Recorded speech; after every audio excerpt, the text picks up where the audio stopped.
لوگ بہت زیادہ استخارہ کر کے خواب آئے گا پھر تو بہت ہی پروٹوکول دیتے ہیں اس خواب کو, بہت گراؤنڈ ریئلٹی کو نہیں دیکھتے, زمینی حقائق کو نہیں دیکھتے, خوابوں کو دیکھ رہے ہوتے ہیں.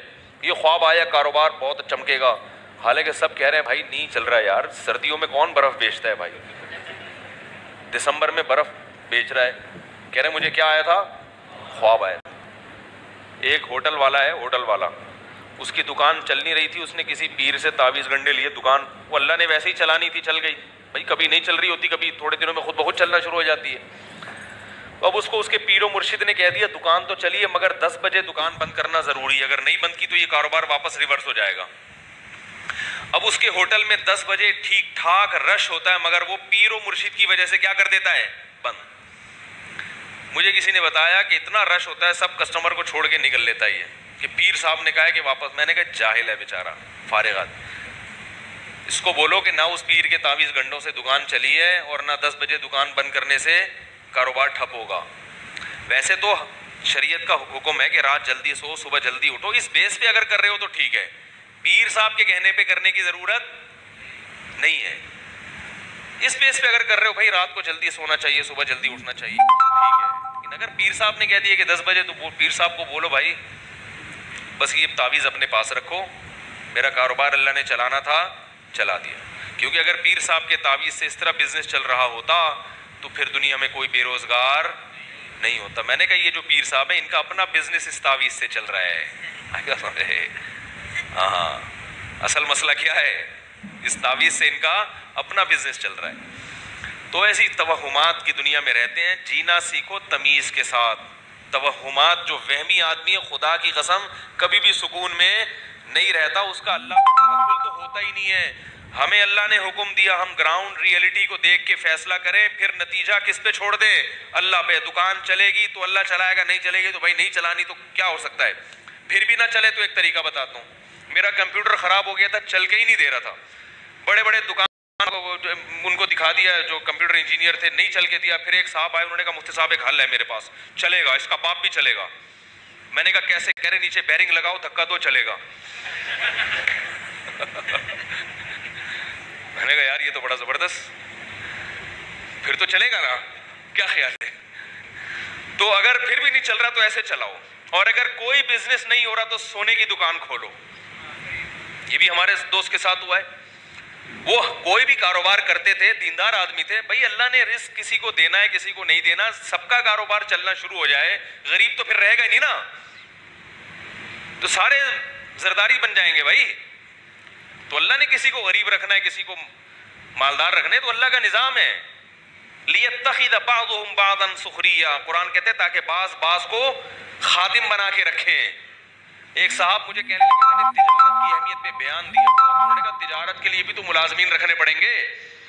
تو ملازمت اگر اتنی بری چیز ہے بھائی, اتنی بری چیز ہے تو ملازموں کے بغیر تو تجارت چلے گی نہیں. میں نے کہا کوئی مشورے دیں گے جو آپ کے لیے بہتر ہو, باقی سارے تاجر بن نہیں جائیں گے. ہم تو کہیں گے بھائی آپ کوشش کرو تجارت کی طرف, ملازم بننے کی کوشش مت کرو, کیونکہ بہت سے لوگوں میں بڑی صلاحیتیں ہوتی ہیں پھر بھی وہ کسی سیٹ کے بوٹ پالش کر رہے ہوتے ہیں, باس کی چاپلوسی میں ہوتے ہیں, ہر وقت یہ سر جی سر میں لگے ہوتے ہیں, لیٹ آنے پر ڈانٹ کھا رہے ہوتے ہیں, اور بونس کے چکر میں لگے رہتے ہیں, اور سر یہ سر کرتے رہتے ہیں. بڑی اللہ نے حالانکہ صلاحیتیں دی ہوتی ہیں, تو تھوڑا سا ادھر اس طرف آؤ.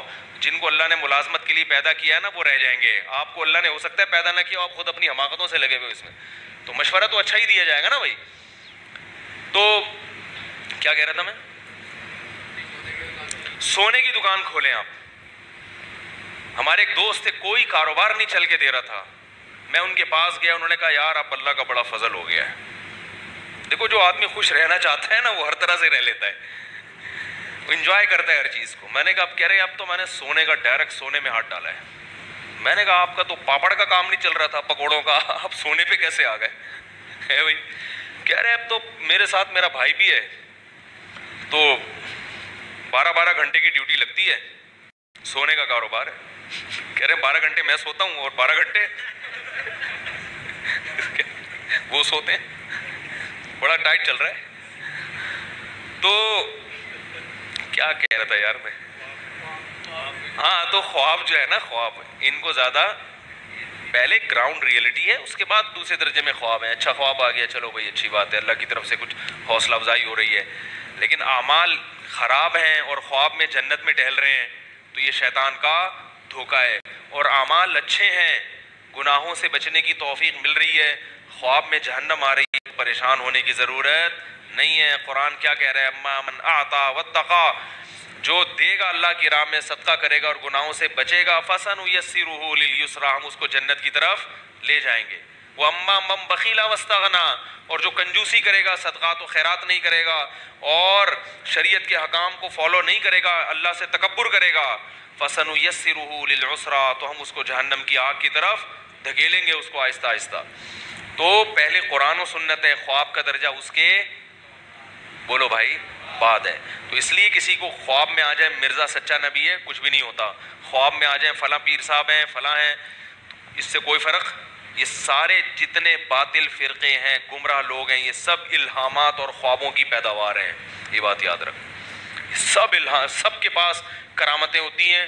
میرے پیر صاحب کو میں نے چاند پہ دیکھا، میں نے ان کو مریخ پہ ٹہلتے ہوئے دیکھا، صحیح ہے نا، میں ان کو قبر سے نکلتے ہوئے دیکھا، میں ان کو یہ سب کے پاس قصے بہت ہوتے ہیں یہ، اور انہی چیزوں سے یہ لوگ متاثر ہوتے ہیں. حضرت جنید بغدادی رحمہ اللہ تعالیٰ کی خدمت میں ایک شخص آیا، بہت عرصہ رہا، پھر واپس جانے لگا مایوس ہو کے. انہوں نے کہا کیوں جا رہے ہو؟ انہوں نے کہا میں تو سمجھتا تھا آپ بہت بڑے بزرگ ہیں، تو میں نے تو کوئی کرامت دیکھی نہیں، آپ کوئی گنجے کے سر پہ ہاتھ پھیرا ہو، بال ہوگا، کسی کو پھونک لگائی ہو ٹھیک ہو گیا ہو.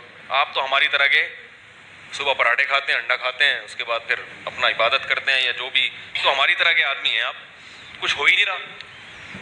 تو انہوں نے فرمایا مجھے اتنے عرصے میں کبھی سنت کے خلاف کوئی کام کرتے ہوئے دیکھا؟ اس نے کہا یہ تو نہیں دیکھا. انہوں نے فرمایا یہی کرامت ہے، شریعت پہ چلنا سب سے بڑی بولو بھائی کرامت ہے. تو آج کل شریعت پہ کو فالو نہیں کیا جا رہا، اور یہ کرامتیں اور قصے اور یہ ان چیزوں پر جو ہے وہ دین کا مدار رکھا ہوا ہے.